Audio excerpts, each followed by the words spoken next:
This American city was the birthplace of the skyscraper. My name is Kyle Sostek, and I'll be giving you a glimpse of how building practices in Chicago evolved from masonry construction to the tall glass and steel landmarks that give Chicago its dominant presence in the history of architecture. Almost all the buildings in Chicago were built after the Great Chicago Fire of 1871.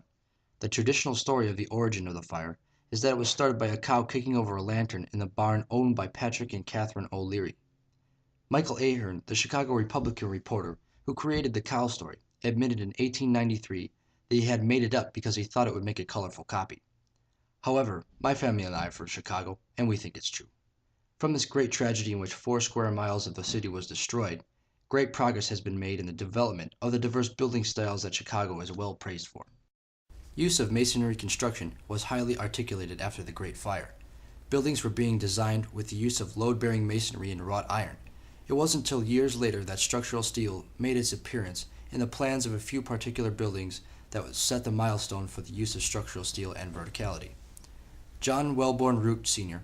and Daniel Burnham are thought to be the pioneer architects in Chicago for their use of structural steel employed in their tall building designs starting in the early 1880s.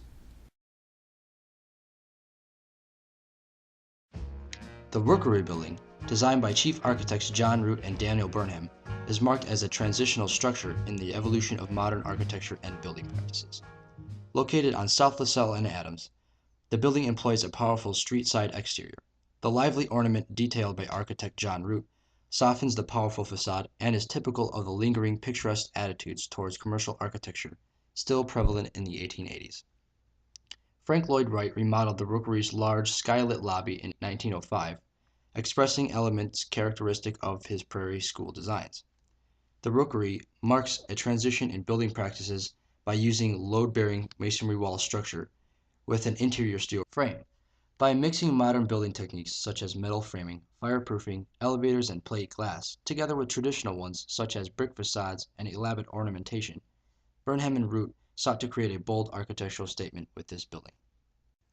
In the evolutionary use of masonry and wrought iron to the use of structural steel, the Monadnock Building is arguably the world's first skyscraper and the world's tallest building with load-bearing masonry walls. Yet another Burnham and Root collaboration, the building has stood on the corner of Jackson and Dearborn since 1891. The history and development of modern architecture is embodied within the two halves of this building.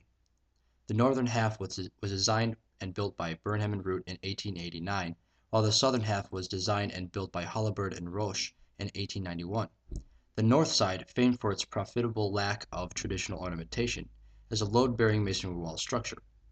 The Monadnock Building is the last skyscraper to employ this method of construction, with 6-foot thick walls at the base. The south addition, on the other hand, is an early example of steel frame construction. The underlying structure is revealed through the narrow piers and wide windows. Together, both halves mark the end of one building tradition and the beginning of another. Standing right beside the base of the building on the north end, you can observe the taper of the masonry wall as it ascends toward the sky. On the south end, the facade is very similar, but the interior structural system is steel. The inner core of this building also employs a steel system. I was fortunate enough to film some of the interior of Monadnock before being escorted off the premises. As you approach the base of the stairs inside, you can look just beside the stairs to the entire building all the way to the top, where there is a skylight. The ornamentation on the interior is kept to a minimum, yet there is quite a bit of sculptural ironwork throughout the building. Not only does Monadnock set a milestone in the history and development of modern architecture, it is also the end of one building tradition and the beginning of another. The Carson Pirie Scott Building, now called the Sullivan Center, is a commercial building at 1 South State Street in Chicago's downtown loop. The building was designed by Louis Sullivan and built in 1899 for the retail firm Schlesinger and Meyer, which expanded and sold to Carson Pirie Scott in 1904. Essentially, the building was planned to be a year-long project constructed purely out of a steel framework. As it was becoming extremely popular at the turn of the century, structural steel construction began to sweep the nation, revolutionizing architecture and architectural organization. The building is outstanding in modern architecture for its steel structure, which allowed a dramatic increase in window area. This increase allowed more daylight into the building's interiors and provided for larger displays of merchandise to outside pedestrian traffic. The Carson Pirie Scott Building is one of the first buildings in Chicago to employ a structural steel system and to move away from load-bearing masonry systems typical of the era. Some of the major complications in criteria of constructing this building were rapid assembly and minimum disruption of store operation hours. This demand for rapid construction resulted in the use of substitution of cast iron columns that would replace the originally planned steel shafts. Sullivan had all of the steel elements set with terracotta for use as a between-floor fireproofing and for elements of structural support. Louis Sullivan designed the corner entry to be seen from both State and Madison, and that the ornamentation, situated above the entrance, would be literally attractive. Sullivan used the concept of showcase window advertisement to further his design of large bay windows that reached 6 to 8 feet wide. These windows create sufficient area for display as showrooms along the street. The Carson Pirie Scott Building still stands today in Chicago's downtown loop as a living testament of the advancement in structural steel systems of modern architecture. As more and more steel structures started to rise in Chicago at the turn of the century, these towers set the standard by which all subsequent glass and steel high-rises are judged. Designed by Ludwig Mies van der Rohe in 1949, the 860-880 Lakeshore Drive apartment buildings stand tall overlooking Lake Michigan as a new milestone in glass and steel construction. Mies embraced the emerging technology of structural steel and synthesized it to produce these buildings completely lacking ornamentation.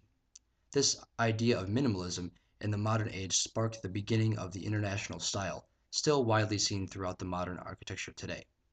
The mullions on the exterior of the building reflect the inner structure and therefore give truth to the aesthetic of the building.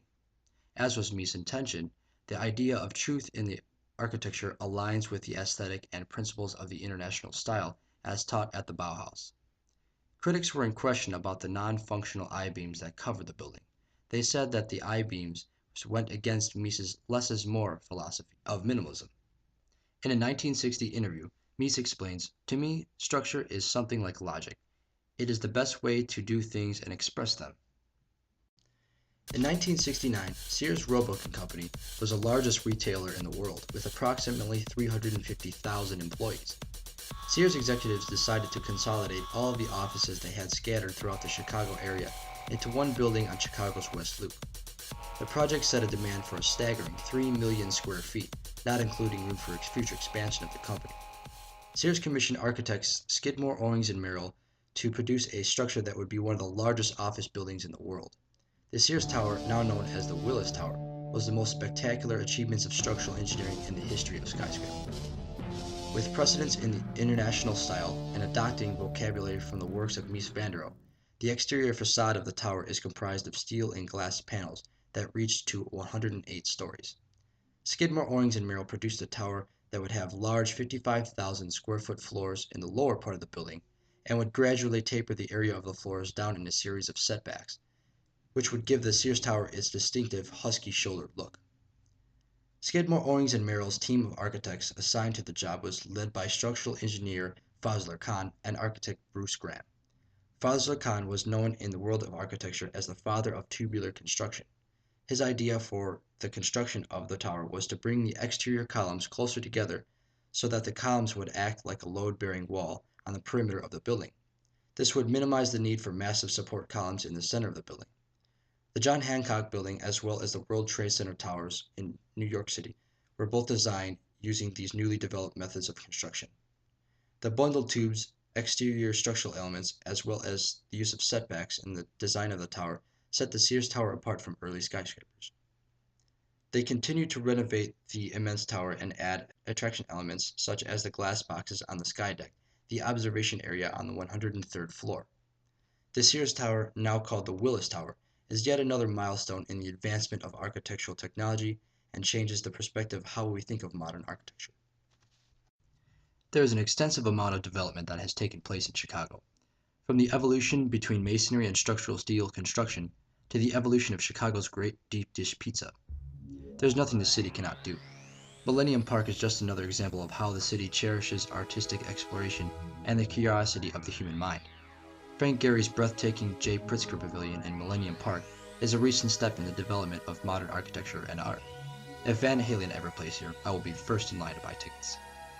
There is so much this city has to offer, but what keeps me coming back is the incredible magnitude of the scale of this city's architecture. The buildings surround you and make you feel nurtured, as if they are watching over you as your parents once did. At least that's how I see them. The magnitude of these buildings could not have been conceived if it weren't for the evolution of building practices that took place right here in this city. Chicago is a fantastic city and the home front of the development of structural steel skyscrapers. So many building methods and precedents have been taken from the evolution of these fantastic structures in Chicago, and are used today in buildings worldwide. It is a privilege to be from Chicago, and I encourage all who express interest in the magnitude of human achievement to visit this great American city.